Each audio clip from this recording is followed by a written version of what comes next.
30वां अध्याय श्री भगवान का स्वधाम गमन।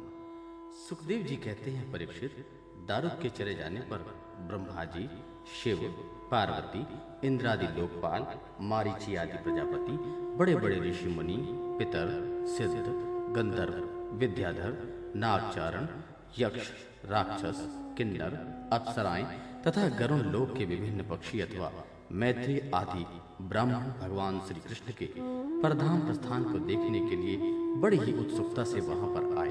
वे सभी भगवान श्री कृष्ण के जन्म और लीलाओं का गान अथवा वर्णन कर रहे थे। उनके विमानों से सारा का सारा आकाश भर गया था। वे बड़ी भक्ति भाव से भगवान पर पुष्पों की वर्षा कर रहे थे।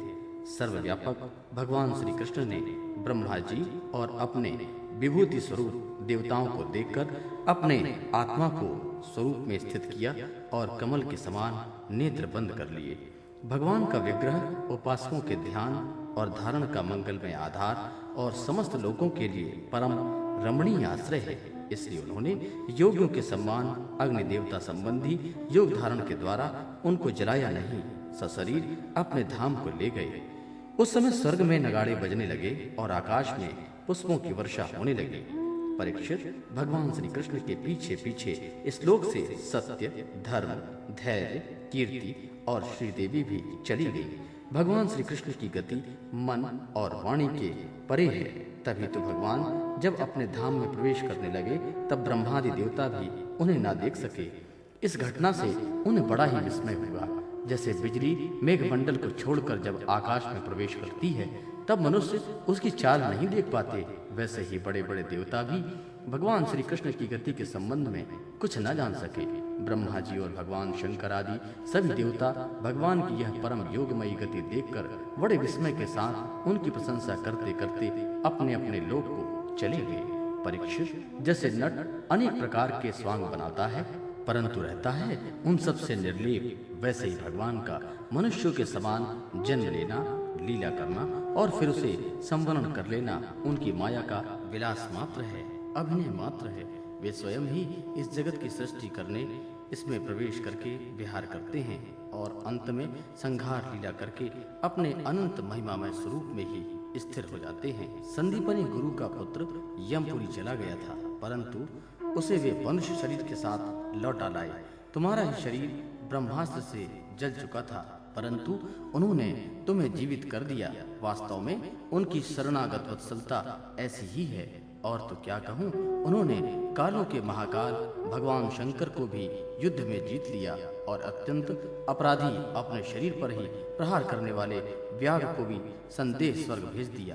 प्रिय परीक्षित, ऐसी स्थिति में क्या वे अपने शरीर को सदा के लिए यहाँ नहीं रख सकते थे? अवश्य ही रख सकते थे। यद्यपि भगवान श्री कृष्ण संपूर्ण जगत की स्थिति, उत्पत्ति और संहार के निरपेक्ष कारण हैं और संपूर्ण शक्तियों के धारण करने वाले हैं, तथापि उन्होंने अपने शरीर को इस संसार में बचा रखने की इच्छा नहीं की। इससे उन्होंने यह दिखाया कि इस मनुष्य शरीर से मुझे क्या प्रयोजन। आत्मनिष्ठ पुरुषों के लिए यही आदर्श है कि वे शरीर रखने की चेष्टा न करें। जो पुरुष प्रातः काल उठकर भगवान श्री कृष्ण के परम धाम गमन की इस कथा का एकाग्रता के साथ, भक्ति के साथ संकीर्तन करेगा, उसे भगवान का वही सर्वश्रेष्ठ परम पद प्राप्त हो जाएगा। इधर दारुक भगवान श्री कृष्ण के विरह से व्याकुल होकर द्वारका आया और वासुदेव तथा उग्रसेन के चरणों पर गिरकर उन्होंने आंसुओं से भिगोने लगा। परीक्षित, उसने अपने को संभालकर यदुवंशियों के विनाश का सारा वृत्तांत कह सुनाया। उसे सुनकर के लोग बहुत ही दुखी हुए और मारे शोक के मूर्छित होकर भूमि पर गिर पड़े। भगवान श्री कृष्ण के वियोग से विह्वल होकर के वे लोग सिर पीटते हुए वहां तुरंत पहुंचे जहां उनके भाई बंधुगण निष्प्राण होकर के पड़े हुए थे। देवकी, रोहिणी, वसुदेव अपने प्यारे पुत्र श्री कृष्ण और बलराम को न देखकर शोक की पीड़ा से बेहोश हो गए। उन्होंने भगवत विरह से व्याकुल होकर के वहीं अपने प्राण छोड़ दिए। स्त्रियों ने अपने अपने पतियों के शव पहचान कर उन्हें हृदय से लगा लिए और उनके साथ चिता पर बैठकर भस्म हो गईं। बलराम जी की पत्नियां उनके शरीर को, वासुदेव जी की पत्नियां उनके शव को, भगवान की पुत्र वधुएं अपने पतियों की लाशों को लेकर अग्नि में प्रवेश कर गईं। भगवान श्री कृष्ण की रुक्मणी आदि पटरानियां उनके ध्यान में मग्न होकर अग्नि में प्रवेश कर गईं। परीक्षित, अर्जुन अपने प्रियतम और सखा भगवान श्री कृष्ण के विरह से पहले तो अत्यंत व्याकुल हो गए, फिर उन्होंने उन्हीं के गीतों का, सदुपदेशों का स्मरण करके अपने मन को संभाला।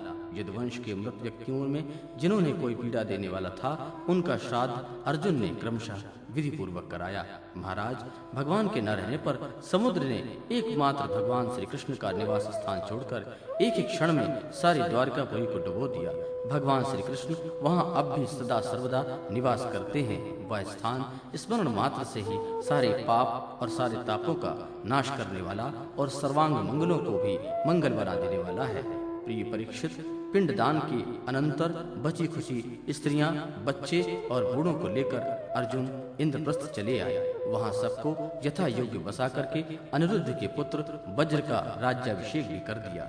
राजन, तुम्हारे दादा युधिष्ठिर आदि पांडवों को अर्जुन से ही यह बात मालूम पड़ी कि यदि वंशियों का संहार हो गया है, तब उन्होंने अपने वंशधर तुम्हें राजपद पर अभिषिक्त करके हिमालय की वीर यात्रा की। मैंने तुम्हें देवताओं के भी आराध्य देव भगवान श्री कृष्ण की जन्म लीला और कर्म लीला सुनाई। जो मनुष्य श्रद्धा के साथ इसका कीर्तन करता है, वह समस्त पापों से मुक्त हो जाता है। हे परीक्षित, जो मनुष्य इस प्रकार भक्त भयहारी निखिल सौंदर्य माधुर्य निधि श्री कृष्णचंद्र के अवतार संबंधी रुचिर, पराक्रम और इस श्रीमद् भागवत महापुराण में तथा दूसरे पुराणों में वर्णित परम आनंदमयी बाल लीला, कैशोर लीला आदि का संकीर्तन करता है, वह परमहंस मुनिंद्रों के अंतिम प्राप्तव्य श्री कृष्ण के चरणों में पराभक्ति प्राप्त करता है।